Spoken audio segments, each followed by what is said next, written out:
Assalamualaikum warahmatullahi wabarakatuh. Selamat pagi dan salam sejahtera buat kita semua.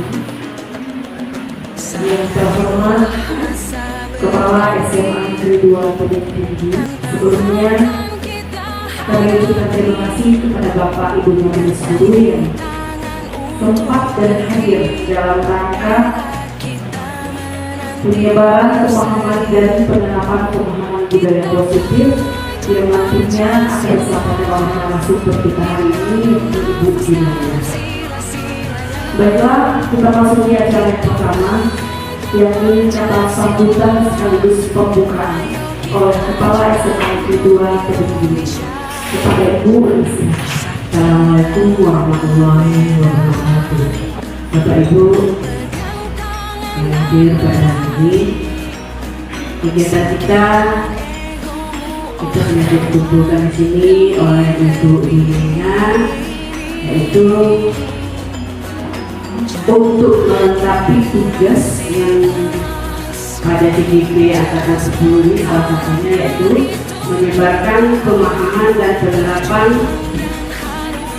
pemahaman budaya positif, sehingga budaya positif yang untuk sampaikan nanti bisa kita terapkan dalam pembelajaran kita untuk yang akan datang. Mudah-mudahan pembelajaran atau materi yang disampaikan nanti akan sangat bermakna buat kita semua dan mendapat berkah dari Allah SWT. Dengan mengucapkan bismillah dan ikhlas atas perhatiannya dan kesempatan ini, dan mengucapkan Assalamualaikum warahmatullahi wabarakatuh. Acara berikutnya yakni pembahasan atau pemateri yang akan disampaikan oleh Ibu Indonesia SAG mengenai menyebarkan pemahaman dan penerapan pemahaman budaya positif. Kepada Ibu Indonesia. Assalamualaikum warahmatullahi wabarakatuh. Bersyukur kita kepada Allah Subhanahu wa Ta'ala dan bersolawat kita kepada Nabi Muhammad SAW dengan mengucapkan Allahumma sholli ala sayyidina Muhammad wa ala ali sayyidina Muhammad. Pada hari ini kita dapat bertemu bertatap muka dalam agenda menyebarkan pemahaman dan penerapan pemahaman dari budaya positif yang sudah kami pelajari beberapa waktu lalu. Selanjutnya terima kasih kepada Bapak Ibu yang sudah sudi hadir, yang saya hormati Kepala Sekolah, yang saya hormati Bapak Waka dan Ibu Waka, dan yang saya banggakan Bapak Ibu rekan guru yang sudah hadir pada hari ini. Maksud dan tujuan saya mengundang, meminta dan bantuan Bapak Ibu hadir pada hari ini lain tak bukan adalah seperti yang saya katakan tadi, untuk menyebarkan pemahaman yang sudah saya dapatkan di modul 1.4 budaya positif. Nanti akan kita bahas, dan bagi Bapak Ibu yang mungkin ada pertanyaan boleh ditanyakan ya, karena budaya positif ini adalah sesuatu yang perlu kita terapkan di lingkungan sekolah kita agar ke depan apa yang kita cita-citakan, yaitu membentuk pelajar berprofil Pancasila itu insya Allah akan bisa kita wujudkan. Baiklah Bapak Ibu, sebelum kita masuk kepada materi, mungkin sedikit untuk meningkatkan fokus kita sedikit Bapak Ibu. Pagi, malam.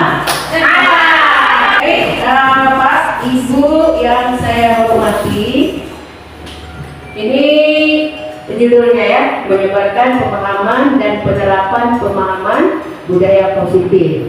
Ini kalau menyebarkan berarti saya akan memberikan sedikit materi yang saya pahami. Kalau ada kekeliruan, mohon nanti beri masukan, karena saya berdiri di sini bukan berarti saya yang lebih mampu, tapi saya berdiri di sini karena saya ingin menyebarkan apa yang sudah saya dapatkan. Dan konsep inti yang akan kita bahas pada pertemuan ini, di mana konsep inti dari budaya positif itu yang pertama perubahan paradigma belajar, yang kedua disiplin positif, yang ketiga nilai-nilai kebajikan, yang keempat kebutuhan dasar manusia, yang kelima motivasi perilaku manusia, keenam posisi kontrol guru, ketujuh keyakinan kelas, dan yang kedelapan segitiga restitusi. Kita lanjut. Pembelajaran dengan paradigma baru. Jadi pembelajaran dengan paradigma baru ini merupakan pembelajaran yang dirancang berdasarkan prinsip pembelajaran berdiferensiasi, sehingga para peserta didik dapat belajar sesuai dengan kebutuhannya berdasarkan tahap perkembangan sesuai dengan teori psikologi modern untuk mewujudkan profil pelajar Pancasila. Jadi muaranya adalah mewujudkan profil pelajar Pancasila. Baik, kita lanjut Bapak Ibu. Ada yang ingin bertanya mungkin? Menanggapi? Oke, kalau tidak kita lanjutkan. Sering terjadi miskonsepsi tentang teori kontrol. Nih, teori kontrol kita sebagai guru, kita sebagai guru terkadang merasa bahwa apa yang kita katakan, apa yang kita dalam, apa yang kita dulu, itulah yang harus dikerjakan oleh siswa kita. Kemudian ilusi bahwa membuat rasa bersalah mampu meningkatkan karakter. Kita berilusi bahwa orang dewasa berhak memaksa diri. Kita lanjut. Berubah paradigma stimulus respon ke pendekatan teori kontrol. Semua orang melihat hal yang sama. Sebenarnya orang melihat hal dengan aspek atau dengan posisi yang berbeda. Yang perilaku buruk dilihat sebagai suatu kesalahan. Kalau teori kontrol mengatakan bahwa semua perilaku memiliki tujuan. Hanya tujuannya terkadang ada dilakukan dengan cara yang tidak salah. Itulah yang harus sebenarnya diperbaiki. Kemudian orang lain bisa mengontrol saya. Ini stimulus respon nih. Tapi kata teori kontrol, hanya Anda yang bisa mengontrol diri Anda. Jadi kalau saya cermati sejalan juga dengan syariat. Ada ayat yang mengatakan bahwa tidak merubah nasib seseorang, melainkan seseorang itu yang mengubah nasibnya. Kalau baik, Bapak Ibu kita sudah masuk ke disiplin positif. Apa itu disiplin positif? Kalau kita lihat dari katanya, disiplin berasal dari kata Latin yaitu disiplina, yang berarti belajar. Nah, kemudian disiplin ini mengacu pada disiplin diri yang memiliki rasa tanggung jawab terhadap apa yang dilakukannya berdasarkan nilai-nilai yang diyakini. Ada nilai-nilai. Nilai-nilai itu sebenarnya adalah segala hal yang baik. Nilai itu yang tertera dalam daftar nilai itu tidak ada yang jelek. Jadi semua nilai itu adalah baik ya. Kemudian disiplin positif merupakan salah satu cara penerapan disiplin yang bertujuan untuk menumbuhkan kesadaran. Jadi titik fokusnya adalah pada kesadaran individu itu sendiri, serta memberdayakan peserta didik tanpa imbalan penghargaan ataupun hukuman. Sebagai pendidik, tujuan kita adalah menciptakan peserta didik yang memiliki disiplin diri sehingga mereka berperilaku mengacu pada nilai-nilai universal dan memiliki motivasi intrinsik. Jadi motivasi itu bukan tumbuh dari larangan kita, bukan tumbuh dari peraturan kita, tapi dia tumbuh dari dirinya sendiri bahwa memang dia ingin berubah dan berperilaku lebih baik.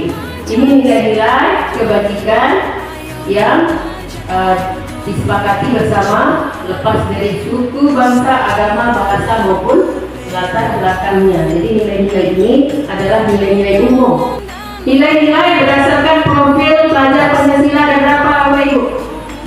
Ini kita pelajari semua bersama yang sudah ya, 3 Ada nilai bertakwa, ya, bertakwa kepada Tuhan Yang Maha Esa, berakhlak mulia, mandiri, bernalar titik, berkebinekaan global, bergotong royong dan kreatif. Ini nilai-nilai kebajikan yang ada di profil pelajar Pancasila. Ini ada nilai yang diterbitkan oleh Universitas di program PIP-nya. Ada nilai toleransi, rasa hormat, integritas, mandiri, menghargai, antusias, empati, keingintahuan, kreativitas, kerjasama, percaya diri, komitmen. Berdasarkan nilai keterampilan hidup yang dapat dipercaya itu lurus hati. Kemudian pendengar yang aktif, tidak merendahkan orang lain, memberikan yang terbaik dari diri. Ini nilai kebajikan. Yang ketiga yaitu kebutuhan dasar manusia. Nih, pada dasarnya manusia itu melakukan sesuatu itu karena kebutuhannya, karena mereka ingin memenuhi kebutuhan dasarnya.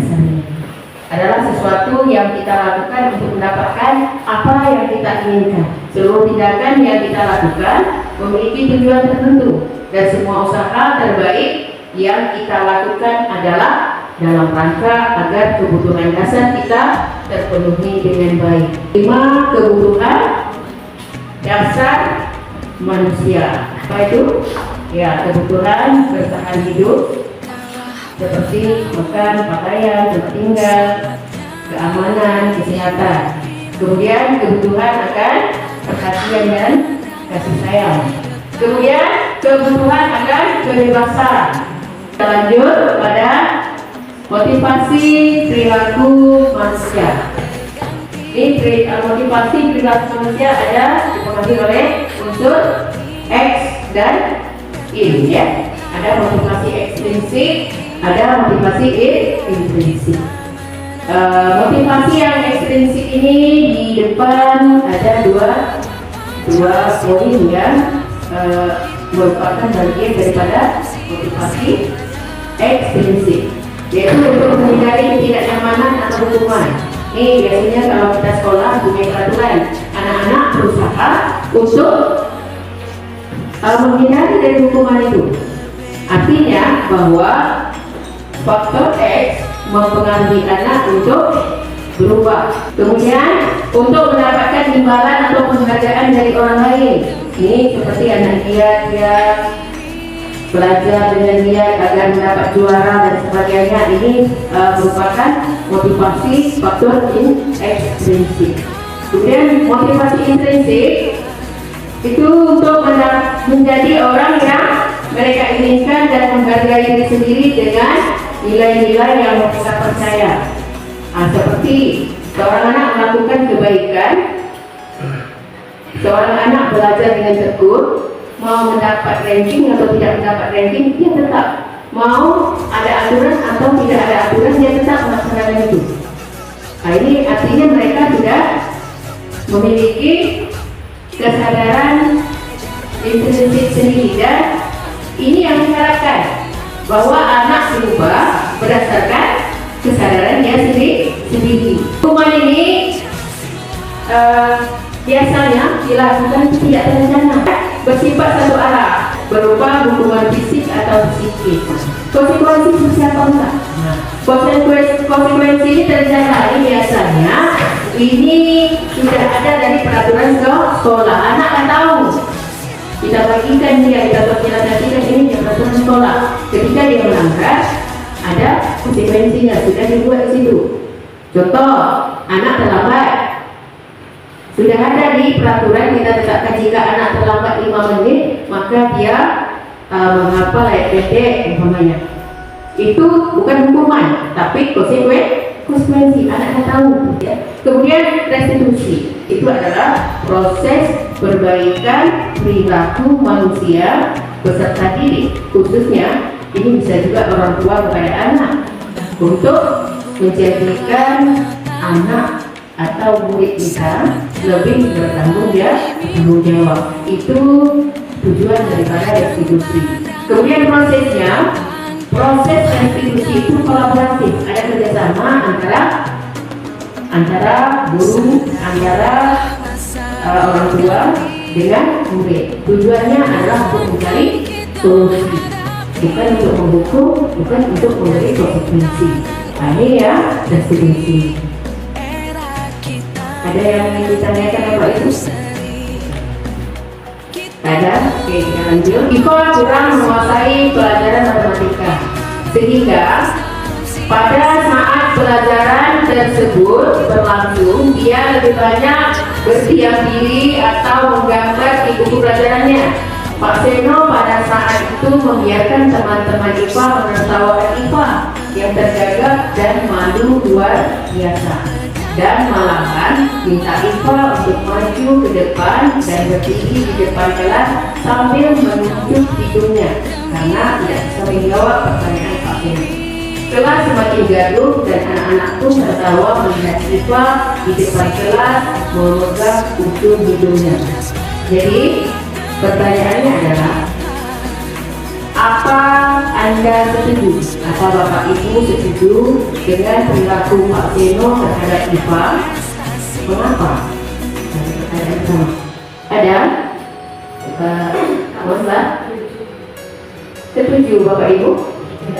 Tidak. Mengapa Pak Citra? Kira-kira? Karena mempermalukan siswa. Menurut Anda, tindakan Pak Seno terhadap IPA merupakan hukuman atau konsekuensi? Hukuman. Kenapa?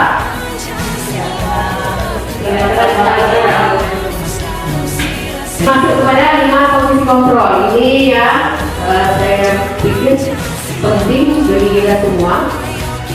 Kita mesti tahu pada kondisi tertentu, terkadang kita menjadi penghukum, terkadang kita menjadi seorang membuat atau bersalah, dan terkadang kita ada memposisikan diri kita sebagai teman dan murid. Kemudian ada menjadi pemantau dan berani sebagai manajer. Jadi kehendaki sebenarnya pada pembelajaran ini adalah kita mampu bertindak sebagai manajer. Dan contoh penerapan 5 posisi kontrol guru. Ini ada kasus siswa tidak memakai atribut lengkap saat upacara. Apa nih? Kata guru, hormat kamu kepada bendera selama 1 jam. Nah, itu hukumannya sebagai penghukum. Kemudian yang membuat salah berapa kali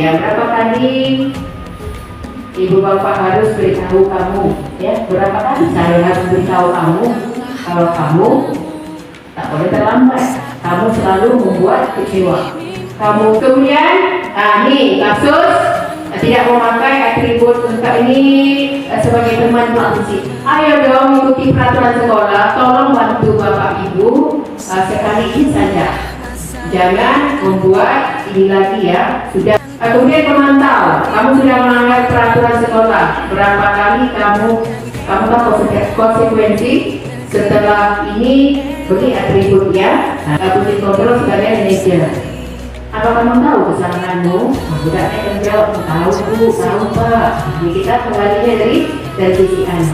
Kira-kira bagaimana kamu memperbaiki kesalahan? Dia akan menjawab, Bu, kami akan ini Bu. Hasilnya datangnya bukan dari kita, tapi dari diri dia sendiri. Dia punya janjinya pada diri dia sendiri. Ya Bu, yang akan datang saya akan buat lagi. Yang akan datang saya akan pakai seragam, pakai atribut satu pacaran. Saya kecewa sekali dengan kamu. Ada posisi kontrol kita sebagai apa? Pembuat rasa bersalah. Ayolah lakukan demi bapak ibu ya. Iya teman. Oke, ini keyakinan kelas. Ini keyakinan kelas ini juga merupakan material penting bagi kita ke depan ini, terlebih lagi wali kelas. Ini bukan hanya wali kelas, sebenarnya kita guru yang lain itu harus punya kesepakatan kelas. Jadi kesepakatan kelas itulah nanti yang akan jadi keyakinan kelas. Mengapa keyakinan kelas bukan peraturan kelas atau sekolah? Ini dia alasannya. Peraturan kelas adalah aturan tertulis yang harus diikuti oleh siswa. Sedangkan keyakinan kelas merupakan nilai-nilai yang mendasari aturan tersebut. Keyakinan kelas memberikan makna dan tujuan di balik setiap peraturan. Ya. Kemudian dapat membantu siswa memahami dan menginternalisasi alasan di balik aturan tersebut, sehingga mereka lebih termotivasi untuk mengikutinya dengan kesadaran dan keinginan pribadi. Ini aturan. Hadirnya dari mana? Bisa juga hadirnya dari aturan yang sudah dibuat sekolah, sehingga dia bisa menunjukkan, oh aturan sekolah yang harus berpakaian seragam itu keyakinannya apa? Oh ada keyakinan kebersamaan bisa. Kemudian ada keyakinan kelas itu disiplin, ya. Jadi satu aturan itu bisa membuat berbagai macam nilai, ya, nilai atau keyakinan kelas. Jadi keyakinan kelas itu singkat saja dia, pokoknya Rahmat, nanti baru dijabarkan. Rahmat menghormati guru, menghormati sesama teman. Banyak hal yang bisa dijabarkan dari keyakinan atau nilai tersebut. Jadi nilai atau keyakinan kelas itu hadir dari peraturan sekolah, kemudian dari nilai-nilai kebajikan universal. Lalu keyakinan kelas adalah nilai-nilai kebajikan atau prinsip-prinsip universal yang disepakati bersama. Ini beda dengan peraturan. Kalau peraturan itu memang sudah terbentuk dan diatur oleh sekolah. Dalam membuat keyakinan kelas ini, kita bisa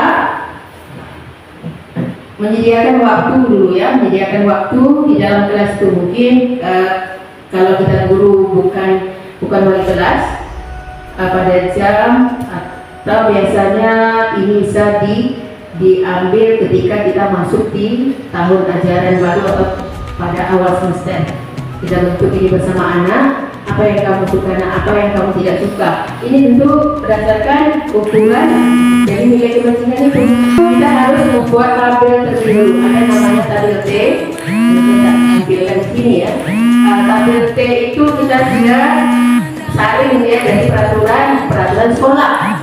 Umpamanya peraturan sekolah meminta kita untuk memakai seragam Senin ini, Selasa ini, Rabu ini, Kamis ini. Itu kita jadikan suatu kesepakatan bersama. Berarti memakai seragam bersih dan rapi. Umpamanya ada hal yang tidak nampak daripada peraturan itu. Jadi tampak seperti, kalau tabel T seperti itu, tampak seperti memakai seragam sekolah. Tidak tampak seperti tidak memakai seragam juga. Tampak seperti datang tepat waktu. Ini yang akan kita jadikan aturan kesepakatan sekolah dan akan menjadi keyakinan kelas. Yang tidak tampaknya apa? Sering datang bersama. Apa nilai yang dituju? Oh, memakai seragam ini, Bu, nilai kebersamaan atau nilai kepatuhan, nilai disiplin, Bu. Itu yang kita tuangkan dalam nilai kelas. Banyak di sini, banyak anak yang memberikan aturannya, memberikan usulannya. Oh, ini nilai kebersamaan, Bu. Nanti kita bilang lagi, itu namanya menyatukan keyakinan kesepakatan menjadi keyakinan. Kelas tak usah banyak-banyak, 5 poin jadilah semua, ya. Ini seperti ini. Dilarang mengganggu orang lain. Ini kan peraturan. Kalau keyakinan kelasnya apa? Menghormati orang lain dan diri sendiri. Ini menghilangkan kata negatif yang ada dalam peraturan, kan selalu menggunakan kata tidak boleh, jangan. Jadi di keyakinan itu kita ubah menjadi kata positif. Jadi kalau umpamanya selalu kembalikan buku pada tempatnya, terkadang dari peraturan itu bisa langsung kita adopsi menjadi keyakinan. Bisa kalau kata-katanya tuh, kita selalu kembalikan buku ke tempatnya. Ini nilai tanggung jawab. Jadi bersifat abstrak, ya. Kemudian berupa pernyataan universal. Nilai-nilainya menyeluruh, bukan untuk seorang pribadi saja. Kemudian dibuat dalam bentuk pernyataan positif, tidak menggunakan kata jangan dan tidak menggunakan kata tidak. Jadi umpamanya hadir tepat waktu atau tidak boleh terlambat. Nah, kalau gitu ya, tidak boleh terlambat. Kemudian jangan membuang sampah. Berarti kita ambil menjadi kalimat positif, membuang sampah pada tempatnya. Kemudian tidak perlu banyak-banyak.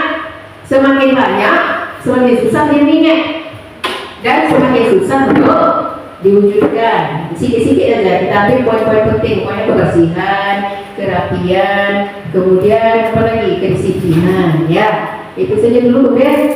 Mungkin dalam dia belajar apa yang kita hendaki dia aktif. Itu 4 poin atau 2 poin cukup.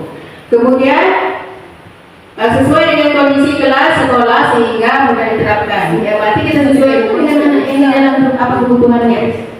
Bagi semua warga sekolah, kelas dilibatkan dalam membuat keyakinan kelas. Atau kita ke segitiga restitusi. Itu adalah suatu proses dialog, bincang-bincang, komunikasi, kolaborasi antara kita dengan murid yang dijalankan antara bisa orang tua, bisa kita, kalau kita di sekolah adalah kita sebagai guru kepada murid-murid untuk menghasilkan murid yang mandiri, yang bertanggung jawab. Itu ada 3 langkah atau 3 tahap ketika kita ingin melakukan restitusi yang harus kita perhatikan.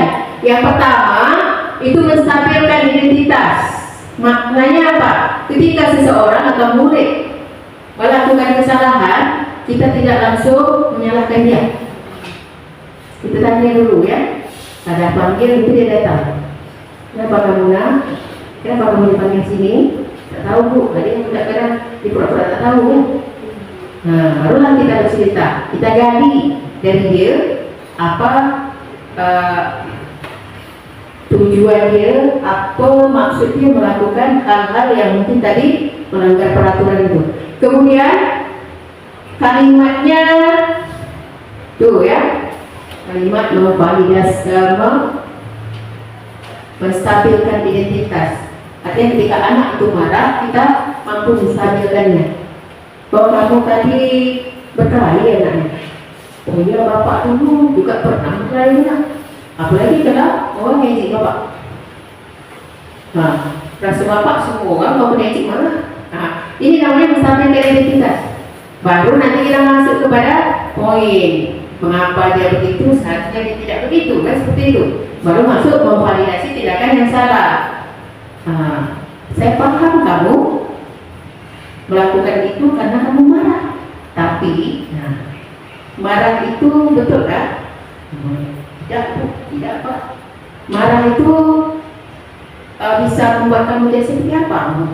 Saya nanti emosi, naik kata saya mau melakukan hal-hal yang ini namanya memvalidasi tindakan yang salah. Berarti marah itu tepatkah kamu lakukan? Tidak bu. Sesuaikah dengan keyakinan kita? Tidak.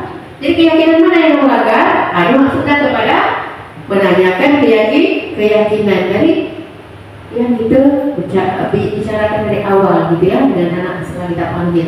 Itu namanya segitiga restitusi. Anak bebas dia mengutarakan apa isi hatinya, kenapa dia tadi melakukan itu.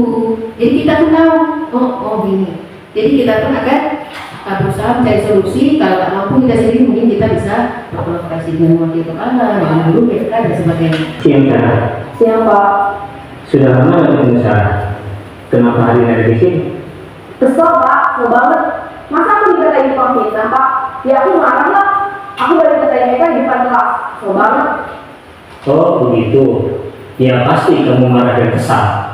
Bapak juga akan marah apabila ada yang menuduh Bapak seperti itu. Kemudian pada saat itu kamu mau melakukan apa? Ya saya langsung makain mereka lah Pak. Kesel banget. Saya bentak-bentak dia di depan teman-teman lain. Oh begitu. Pasti kamu melakukan seperti itu karena suatu alasan tertentu kan? Iya lah, masa saya diam saja Pak. Ya saya bela diri lah. Masa saya jadi tukang fitnah? Ya wajar lah. Mempertahankan harga diri itu sesuatu yang penting buat kamu.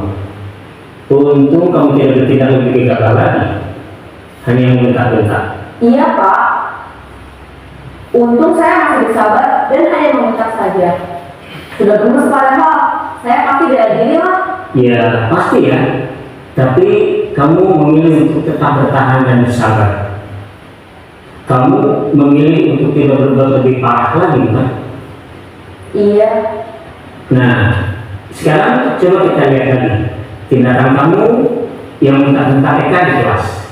Tindakan kamu itu kira-kira sesuai dengan keyakinan kelas atau prinsip kamu tidak? Enggak lah Pak, capek Pak jadi pemarah. Jadi keyakinan atau prinsip mana yang kurang sesuai dengan keinginan kamu? Ya, saya sebenarnya sangat menghargai orang lain. Mungkin saat itu saya menjadi emosi, jadi tidak menunjukkan sikap itu. Kamu meyakini tidak? Menghargai orang lain itu penting buat kamu. Yakin lah Pak. Iya, setuju. Kita harus saling menghargai. Namun, ada juga keyakinan yang kita sepakati yang perlu kita jalankan apabila kita sedang marah, kan? Ya, saya bisa lebih proaktif, mulai dengan diri sendiri.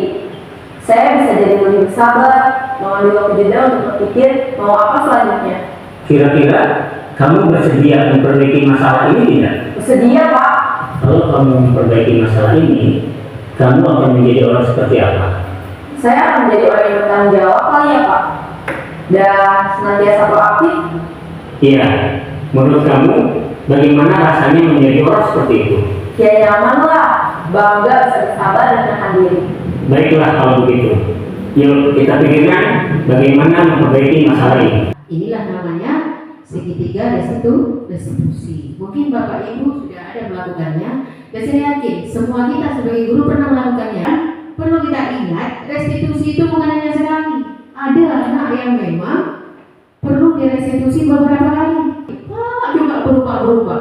Ini kalau ini manggil itu kita ubah kalau ini. Ini berarti kita sudah menjelaskan. Artinya ada memang sesuatu anak, 1-2 orang anak yang kadang-kadang main puluh kali baru mereka sadar, tidak serta-merta dia berubah. Artinya ada kadang perubahannya sedikit. Kadang-kadang ada memang dia minta diperhatikan.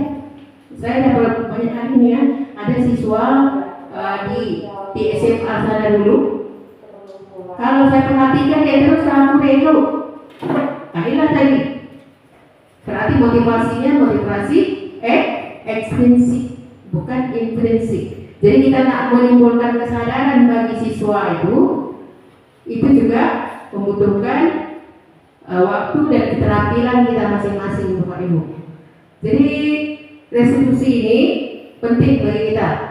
Ketika kita banyak keluhan kita anak-anak kita, tak Bapak Ibu wali kelas yang paling selalu menerima aduan dari guru-guru bahwa muridnya tidurlah dan sebagainya.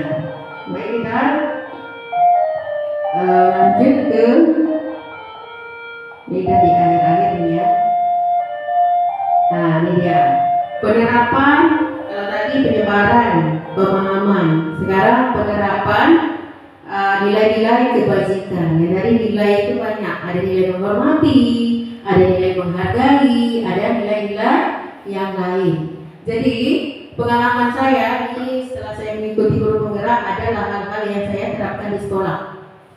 Di antaranya saya membiasakan diri untuk hadir lebih awal, menyongsong atau menyambut siswa bersalaman di depan. Ini adalah salah satu daripada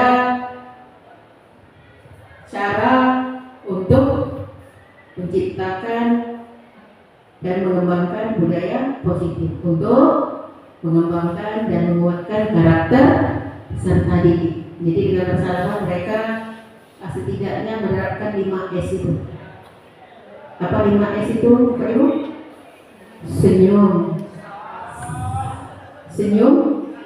sapa, salam, sopan, santun. Nah, setidaknya kalau kita sering seperti itu, kalau yang budaya seperti ini, saya memang sudah terbiasa di sekolah SMA 1 Pulau Merbau dulu. Kami berjajar di depan menyambut murid, terutama terutama guru yang piket pada hari itu, memang berjadwal. Jadi kebiasaan itu macam tak bisa pula saya lepaskan. Jadi saya tetap menganut kebiasaan yang sudah positif, yang insya Allah akan terus saya laksanakan. Jadi bagaimana cara menerapkannya? Nah, ini yang belum bisa saya terapkan adalah kalau dari dulu sampai sekarang itu berkolaborasi dengan orang tua itu agak susah. Kalau di sini karena saya masih baru, saya pun belum tahu tentang latar belakang orang tua. Jadi itu yang agak sulit untuk saya laksanakan. Baik, nah ini dia penerapan nilai-nilai kebajikan ya. Pada saya lakukan kelas bisa kita lakukan dengan menumbuhkan kemandiriannya dengan mengerjakan tugas, berdiskusi, bekerja sama dengan baik dengan kawan. Ini ketika saya menerapkan keyakinan kelas. Keyakinan kelas saya minta siswa-siswa itu mengajukan apa yang mereka suka, apa yang mereka tidak suka. Nah ini dia penerapan restitusi. Kemarin saya praktikkan itu merestitusi siswa. Padahal itu selalu merestitusi. Setidaknya ada foto. Kalau ada di video. Karena ada pada suatu masa kita tidak minta dokumentasi. Saya baru menyadari itu semua, saya lakukan ini semua ada. Tapi buktinya yang tak ada, sehingga kita tidak bisa mengakui kalau kita pernah melakukannya. Jadi dalam penerapan ini Bapak Ibu tentu ada hambatannya, ada hambatan, ada halangan kita, ada bagaimana kita sebagai seorang guru untuk meminimalisasikan hambatan-hambatan yang kita hadapi. Jadi kalau kita sudah mendata, mengidentifikasi hambatan, maka kita carilah solusinya, mungkin dengan berkoordinasi dengan kepala sekolah, mungkin nanti berkomunikasi dan berkolaborasi dengan rekan sejawat, dengan guru BK, dan bahkan dengan orang tua. Oke Bapak Ibu, sebagai penutup dari penyebaran pemahaman dan penerapan pemahaman budaya positif ini, sedikit ya, dalam menerapkan program disiplin positif kita sebagai guru hendaknya memiliki kesadaran pribadi, kepribadian, profesionalitas dan sosial yang baik ya, di mana kita mampu merefleksikan diri kita. Namanya merefleksi berarti kita meninjau ulang kekurangan dan kelebihan yang ada pada kita, sehingga kita bukan hanya ingin memperbaiki murid, tapi kita juga memperbaiki kualitas diri kita, sehingga murid bertanggung jawab, kita juga bertanggung jawab untuk mewujudkan murid yang memiliki profil pelajar Pancasila. Jadi demikian Bapak Ibu ya, ada yang ingin ditanyakan atau mungkin ada yang ingin mengulas sedikit, mungkin saya minta salah seorang dari Bapak Ibu memberikan refleksi atau kesimpulan. Oke, silakan Ibu Reni.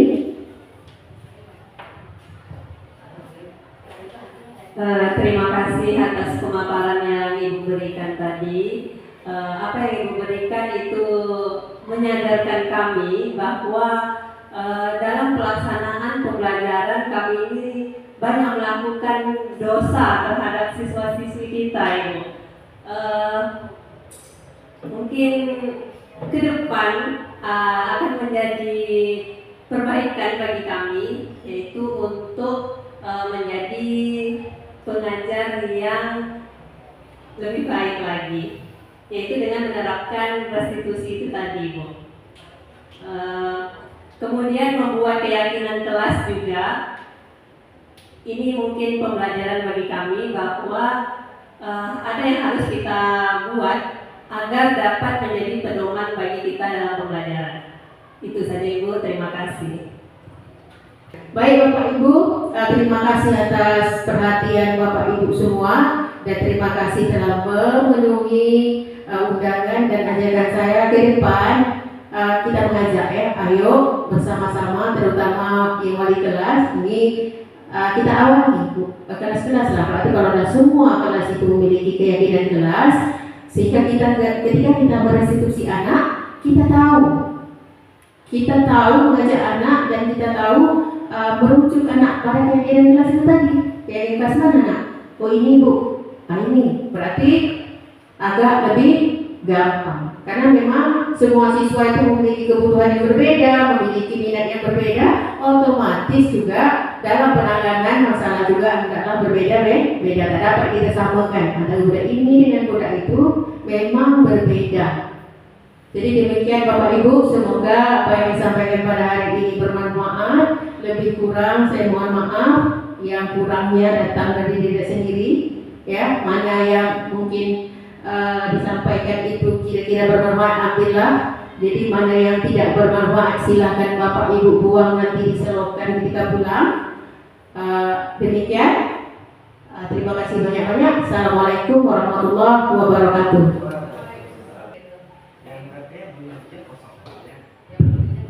Baiklah, berikut acara serangkaian kita hari ini sudah berada di penghujung acara dengan ucapan alhamdulillahirabbil alamin. Semoga apa yang telah kita dengar dan kita dapatkan hari ini menjadi ilmu tambahan untuk kita semua.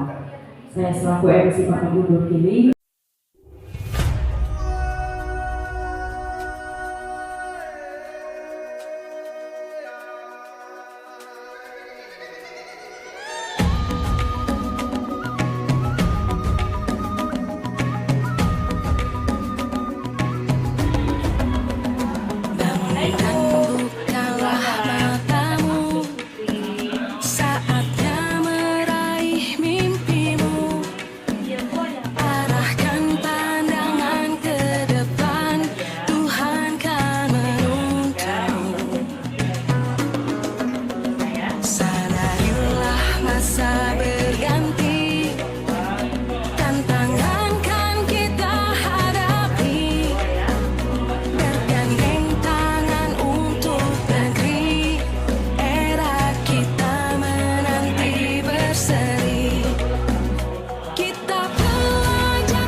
Bagaimana kalau kita juga berbicara dengan orang tua kamu untuk mencari solusi lain, seperti apakah ada kemungkinan membagi tugas pagi hari dengan anggota keluarga yang lain, atau mencari cara agar adik kamu bisa lebih mandiri. Mungkin nanti akan Putri diskusikan kepada keluarga Putri, Bu, apakah misalnya orang tua Putri memberikan fasilitas seperti sepeda sehingga adik putri bisa pergi ke sekolah sendiri tanpa Putri Atta. Ya, bagus sekali tentunya ya Putri ya. Saya senang kamu sudah memikirkan beberapa solusi. Saya juga akan berusaha mendukung kamu di sekolah ini. Jika ada hal lain yang bisa saya bantu, jangan ragu-ragu untuk memberitahukan saya agar saya bisa bersedia membantu kamu kapan saja kamu perlukan. Ya. Baiklah, hanya itu saja. Semoga kamu bisa lebih datang tepat pada waktunya dan masalah kamu berikutnya akan selesai dengan baik. Terima kasih kamu sudah bisa datang dan saya harap kamu akan bisa sekolah seperti biasa dan tidak terlambat lagi ke depannya ya. Terima kasih Bu, karena telah menegur Putri dan Putri juga merasa bahwa hari ini sangat penting bagi Putri. Ya, baik, terima kasih. Terima kasih Bu, Putri izin kembali ya Bu. Assalamualaikum. Waalaikumsalam. Ya, yes. Assalamualaikum warahmatullahi wabarakatuh. Halo semuanya, perkenalkan nama saya Putri Mulyasari. Di sini saya memiliki masalah, yaitu saya sering terlambat ke sekolah. Dan dalam hal ini, salah satu guru yang ada di SMA Negeri 2, yaitu Ibu Nena, sebagai guru mata pelajaran agama Islam, berbicara dengan saya dan berdiskusi dengan saya apa yang membuat saya terlambat datang ke sekolah. Dan untuk hal itu saya merasa bahwa saya bisa dihargai. Dan ibu mengajak berdiskusi tentang apa yang bisa saya lakukan agar hal itu tidak terjadi lagi ke depannya. Dan membuat hal itu, saya mendapatkan titik temu agar saya tidak terlambat lagi datang ke sekolah. Saya sangat berterima kasih kepada Ibu Dinaina karena telah membantu mencari solusi dalam hal masalah saya ini. Terima kasih semuanya. Wassalamualaikum warahmatullahi wabarakatuh.